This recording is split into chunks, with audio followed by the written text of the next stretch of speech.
महोदय, पंजाब के संबंध में मुझे यह कहना है कि अभी कुछ दिन पूर्व वहाँ पर भाषा का प्रश्न उत्पन्न हुआ।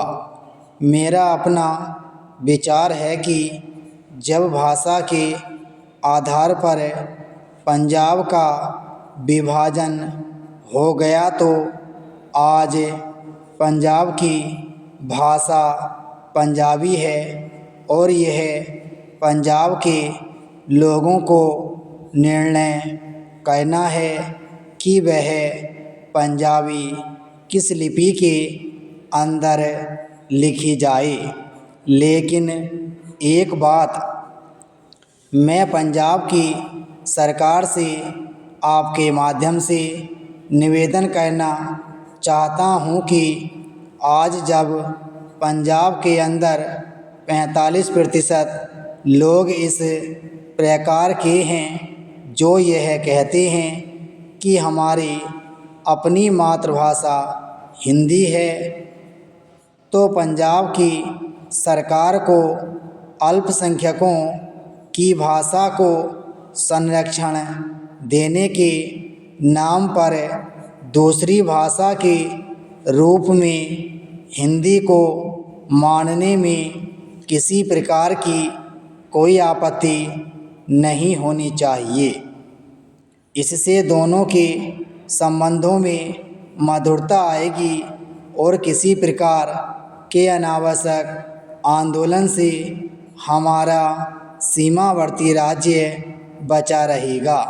जहाँ तक लिपि का संबंध है, लिपि के संबंध में मैं बलपूर्वक किसी लिपि को समाप्त करने के पक्ष में नहीं हूँ। मेरा विचार रहा है कि देश में अपनी लिपियों को सुरक्षित रखते हुए अगर प्रादेशिक भाषाएं किसी एक सामान्य लिपि को वैकल्पिक लिपि के रूप में स्वीकार कर लें तो देश की अनेक भाषाओं को निकट आने में बहुत बड़ी सहायता मिल सकेगी।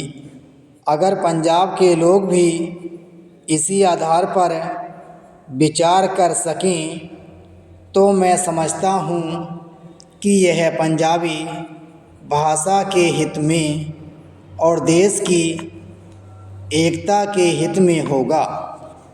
चेंज। अंतिम बात जिसको कहकर मैं अपना भाषण समाप्त करना चाहता हूँ वह है प्रश्न जो आज पंजाब और हरियाणा में तनाव का कारण बना हुआ है और वह है चंडीगढ़ का प्रश्न। सभापति जी, आपने देखा होगा कि कल इस प्रश्न को लेकर यहाँ एक गर्मा गर्मी का वातावरण भी उत्पन्न हुआ। इसके लिए मैं मुख्य रूप से केंद्रीय सरकार को दोषी मानता हूँ।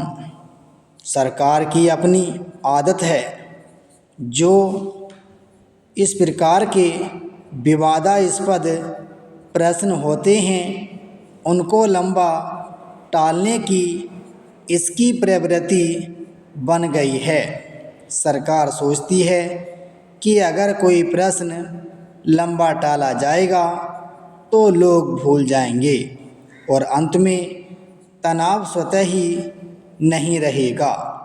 इस इतिहास इस बात का साक्षी है कि जिस प्रश्न को सरकार ने टालना चाहा, चाहे मैसूर महाराष्ट्र का सीमा विवाद हो, गोदावरी या कृष्णा के जल का झगड़ा हो। पैरा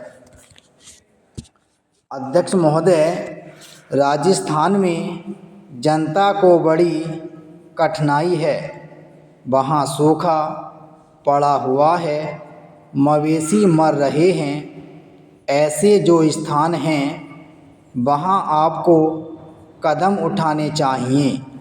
वहाँ लोगों को तथा मवेशियों को खाने के लिए देना चाहिए, उनकी सहायता करनी चाहिए। अगर आपने शहरों का ही ध्यान रखा और देहातों की समस्या व किसान की समस्या को हल नहीं किया तो भविष्य में बड़ा संकट पैदा हो सकता है।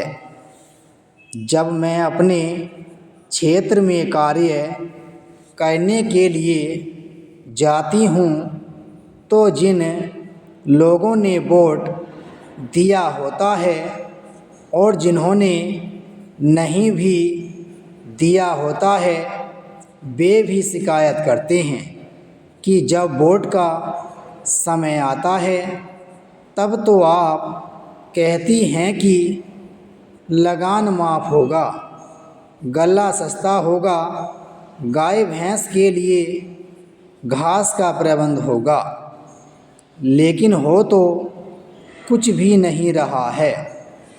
अंग्रेज़ों से जब हमने राज प्राप्त किया था उस समय नारा लगाते थे कि लगान माफ़ होगा, नहरें खोदी जाएंगी, गाय भैंस के लिए घास का इंतज़ाम किया जाएगा, लेकिन कुछ नहीं हुआ। लगान भी दुगना बढ़ गया है। जनता में इन सब बातों को लेकर बड़ा असंतोष है। विराम स्टॉप।